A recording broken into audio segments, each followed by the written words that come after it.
Akífẹ́tì Balógun, happy birthday, long life and prosperity. Èmi, òun àti ọkọ ẹ̀ Saheed Balógun, ó dàbí ẹni pé the same day ni wọ́n jọ share birthday. Èmi wọ́n á ṣe púpọ̀ ọdún láyé o. Gbogbo nǹkan tó ń fẹ́ nínú ọdún yìí lọ́lọ́run máa ṣe fún. Happy birthday to you, long life and prosperity. Gbogbo nǹkan tó ṣẹlẹ̀ sí àwọn actor wa, actress, àwọn Nollywood actress, àwọn star ọba, gbogbo ẹ̀ la mú wá fún yín lẹ́kùnrẹ́rẹ́ ní ọ̀sẹ̀ yìí. A kí wọn kú oríire, a kí wọn kú ọdún tuntun. Ẹ mọ̀ pé bó tilẹ̀ jẹ́ pé gbogbo nǹkan tó ṣẹlẹ̀ sí wọn láàrin wọn, Ọlọ́run bá wa parí ẹ̀. Ní ìsìn a ti ń rí wọn together. Recently la rí tí wọ́n ṣe graduation fún ọmọ wọn. Àwọn méjèèjì náà wọ́n jọ wà ńbẹ̀. Ọlọ́run á dúró tì wọ́n, á gbàdúrà wọn. Bẹ́ẹ̀ náà ni a tún mú Priscilla àti ọkọ ẹ̀ wá fún yín. Ẹ mọ̀ pé Tanzania ni bọ̀bọ́ yìí, musician dẹ̀ ni. Ó dẹ̀ ti pẹ́ tí gbogbo wa ta ti ń gbáradì fún ìgbéyàwó yìí. Ẹ̀hún ọmọ Ìyábọ̀ Òjó, èyí tí wọ́n lọ ṣe ní Tanzania. Èyí náà rí bí wọ́n ṣe múra. Ó yẹ wọ́n, oríṣiríṣi èèyàn ló bá wọn lọ síbẹ̀. A dúpẹ́ fún Ọlọ́run nítorí pé gbogbo ìgbésí ayé Priscilla ó yọrí sí rere.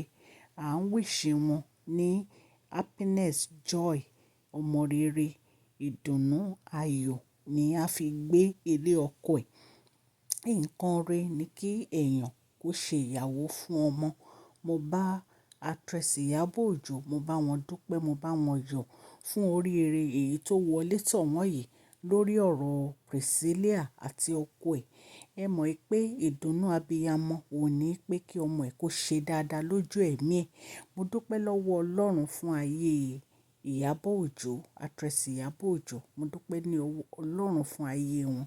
Mo dúpẹ́ ní ọwọ́ Ọlọ́run fún ayé Priscilla. Mo dẹ̀ dúpẹ́ ní ọwọ́ Ọlọ́run fún ayé ọkọ ẹ̀. Ọ̀pọ̀lọpọ̀ ló ní ṣé ọkùnrin ti tán ní Nàìjíríà ni tó fi wá jẹ́ Tanzania ló gbà lọ. Kí ló wà ńbẹ̀ téèyàn bá fẹ́ aráàlú mi? Aráàlú mi gan ìwà wọn lè dáa ju ará Nàìjíríà lọ. Ṣé ẹ mọ̀ pé ibi tí orí bá yànyàn sí lèèyàn ń gbé? Ẹ̀yin náà ẹ wò bí àwọn family arákùnrin bí wọ́n ṣe love Priscilla. Torí there was a time tí mo mú gist kan wá wípé wọ́n ní ọmọ dáadáa ní Priscilla. Tí èèyàn kan jáde pé ó better kó tètè ṣe ìgbéyàwó yìí kíákíá kó tó di pé ẹlòmíì gba ìyàwó mọ́ ọ lọ́wọ́. Wípé kí ló ń dúró fún? Kí ló ń waste time fún? A dẹ̀ wá dúpẹ́ lọ́dọ̀ Ọlọ́run wípé ayọ̀, ìdùnnú ni wọ́n fi ṣe ìgbéyàwó yìí. Torí a ti gbọ́ pé wọ́n ti ṣe engagement tẹ́lẹ̀ náà. A dẹ̀ wá dúpẹ́ ní ọwọ́ Ọlọ́run wípé ó yọrí sí rere. Congratulations to you. Bẹ́ẹ̀ náà ni a bá kábíyèsí Ọjájá the second Onírìṣà Adéyẹyè Ògúnwùsì. Mo wólẹ̀ forí adé o kábíyèsí. Wọ́n gbé àrẹ̀mọ tuntun wọ inú ààfin wọn ní àná. Ó yẹ wọ́n nítorí pé wọ́n ní wọ́n ṣẹ̀ṣẹ̀ dé láti ìlú òyìnbó pẹ̀lú màmá àrẹ̀mọ ni èyí tó ń jẹ́ olórí Ashley Ògúnwùsì. Congratulations to you torí ẹni tó bá bímọ ó yẹ ká bá a yọ̀ ká bá a dúpẹ́. Bẹ́ẹ̀ náà ni a gbọ́ lórí ọ̀rọ̀ Portable Sasu. Nǹkan tá a gbọ́ lórí ọ̀rọ̀ ẹ̀ ni pé ibi tí ó ti ń ta ọtí, àwọn town planning wọ́n wá síbẹ̀. Wọ́n láwọn ní ìdíwé ilé, àwọn ní ìdíwé survey. Wọ́n ní ṣe ni Portable lọ kó tọ́ọ̀gì, ló kó gbogbo àwọn tọ́ọ̀gì ló kó ya bobẹ̀, ló lu gbogbo àwọn government worker yìí. Ó lù wọ́n tó jẹ́ pé gbogbo wọn sá. Ẹni tó sá fún ẹ̀mí ẹ̀ sá fún ẹ̀mí ẹ̀. Ẹni tó sá fún ayé ẹ̀ ó sá fún ayé ẹ̀. Wọ́n ní bí àwọn government worker yìí wọ́n ṣe lọ report Portable nìyẹn o ní police station. Wọ́n ní in fact gan, wọ́n ní Portable ṣe fídíò. Ó ń sọ fún àwọn governor state pé òun ni town planning, òun ni surveyor, òun ni ilé, òun ni ilẹ̀. Kéèyàn kankan máa wá béèrè ìwé town planning lọ́wọ́ òun. Kéèyàn kankan máa wá béèrè ìwé surveyor lọ́wọ́ òun. Wọ́n ní wọ́n ń wá Portable. Wọ́n ní torí gbogbo ìgbà tí wọ́n gbọ́ gbogbo ọ̀rọ̀ ẹ̀ lórí social media tó nà sí orí afẹ́fẹ́, wọ́n ní wọ́n kó àwọn ọlọ́pàá pé kán lọ síbẹ̀ kán lọ arrest gbogbo àwọn tó wà ńbẹ̀. Wọ́n ní ṣùgbọ́n wọn ò rí Portable. Wọ́n ní Portable ti sá, wọ́n ló ti sá lọ. Kí ló dé tí Portable a máa pe rẹ̀ ní surveyor? Kí ló dé tí Portable a máa pe rẹ̀ ní town planning? Kí ló dé tí Portable ò ní fẹ́ fi ìwé ibi tó ti ń ṣe business sílẹ̀? Ṣé èèyàn máa ń jà lórí nǹkan tó jẹ́ pé kò bá ìlànà òfin mu ni? O ti ń jáde kúrò ní ìlú, o ti ń lọ kọrin ní gbogbo ìlú London, US, America, Canada. Ó yẹ kí o ti lajú ju báyìí lọ. Even nǹkan tó ti ṣẹlẹ̀ ni pé ó ní show kan tó yẹ kó lọ ṣe ní London. Wọ́n ní immediately ni wọ́n cancel show yẹn tí wọ́n gbé sí orí afẹ́fẹ́. Kí ló dé tó fẹ́ máa fi ara ẹ ṣẹ̀sín kiri? Kí ló dé tó fẹ́ máa dá ojú ti àwọn fans ẹ? Wọ́n ní gbogbo àwọn promoter gbogbo wọn ló ti bú, ló ti yẹ̀yẹ́, ló ti sọ̀rọ̀ sí ní orí social media náà ló ti ń bú gbogbo wọn. Wọ́n dẹ̀ ń gbọ́ gbogbo nǹkan tó ń ṣe. Àwọn tó ń bọ́ ẹ tó ń fún ẹ lóúnjẹ, wọ́n ló ń yẹ̀yẹ́ wọn, ń bú gbogbo wọn. Irú ìwà wo lèyí? Tí èèyàn bá ń dàgbà sí èèyàn máa ń gbọ́n ni. Ìwà tó wù yìí kò bójú mu rárá. A dẹ̀ tún wá gbọ́ ti ọba aládé tí wọ́n fi ìyà jẹ Pa Abraham. Èyí tún lágbára, èyí tún yà wá lẹ́nu o. Ọba Ṣẹ̀míò Ògúnjọbí, wọ́n ní ti Foland. Bí a ṣe gbọ́ orúkọ wọn nìyẹn. Wọ́n fi ìyà jẹ Pa Abraham yìí kì í ṣe kékeré. Bí wọ́n ṣe ń fọ́ létí ni wọ́n ní kán máa dọ̀bálẹ̀. Ẹ jẹ́ ká gbọ́ ọ̀rọ̀ tí wọ́n sọ.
ṣe bẹ́ẹ̀. Máa ru ẹlẹ́wọ̀n. Ṣọ́ba ni àbíbálẹ̀. Tí mo retí ni pé mo fẹ́ ru ẹlẹ́wọ̀n.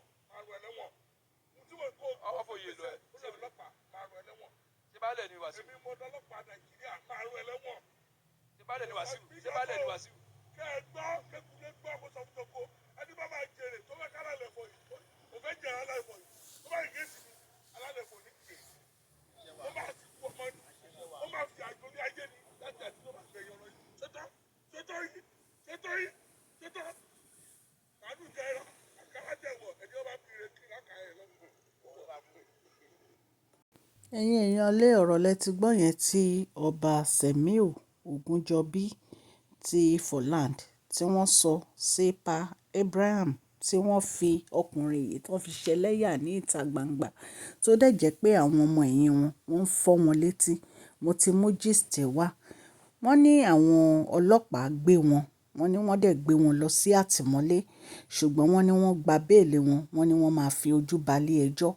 Bẹ́ẹ̀ dẹ̀ ni a gbọ́ wípé wọ́n fún wọn ní suspension 6 months. Ṣùgbọ́n kéèsì yìí bí a ṣe gbọ́ wọ́n ní ajàfẹ́tọ̀ọ́ ọmọ ènìyàn ní Nàìjíríà wa yìí, Gani San, wọ́n ní wọ́n ti gbé ẹjọ́ yẹn o. Wọ́n ní wọ́n ti gbà pé àwọn wà interested nítorí pé ní àwùjọ wa wọn ò fi àyè gba rándanrandan, wọn ò fi àyè gba rádaràda, wọn ò dẹ̀ fi àyè gba kéèyàn máa fi ìyà jẹ ọmọ ẹnìkejì. Ẹ̀yin èèyàn lé, ṣé ìwà lèyí? Nígbà tí odidi ọba aládé tó ń fi ìyà jẹ àwọn mẹ̀kúnnù ní ìlú ẹ̀. Wọ́n tiẹ̀ ní arákùnrin Pa Abraham, wọ́n ní kí wọ́n ṣe ọmọ ìlú Ifoland. Wọ́n ní wọ́n kàn ń gbé bẹ́ẹ̀ ni. Nígbà tí èèyàn ò bá lè dúró fún àwọn ará ìlú ẹ̀ tó jẹ́ pé òun fi agbára àti ọlá òfin pa àwọn èèyàn lẹ́kún jayé. Bí a tiẹ̀ tún ṣe gbọ́ gan, wọ́n ní kì í ṣe èní lọ́ba yìí tí máa ń ṣe bẹ́ẹ̀. Wọ́n ní bó ṣe máa ń maltreat gbogbo àwọn ará ìlú nìyẹn. Ẹ̀yin èèyàn lé, gbogbo nǹkan tá a gbọ́ lọ́sẹ̀ yìí ta ní ká mú wá fún yín ni. Mo dúpẹ́ lọ́wọ́ yín o fún gbogbo àdúrótì yín lórí Mashola Gist TV. Ọlọ́run Elédùmarè á nífẹ̀ẹ́ yín. Ọ̀sẹ̀ yìí á sàn yín sówó, á sàn yín sọ́mọ, á sàn yín sálàáfíà. Please share this video, like and subscribe. God bless you all. Mashola Gist TV. Love you all.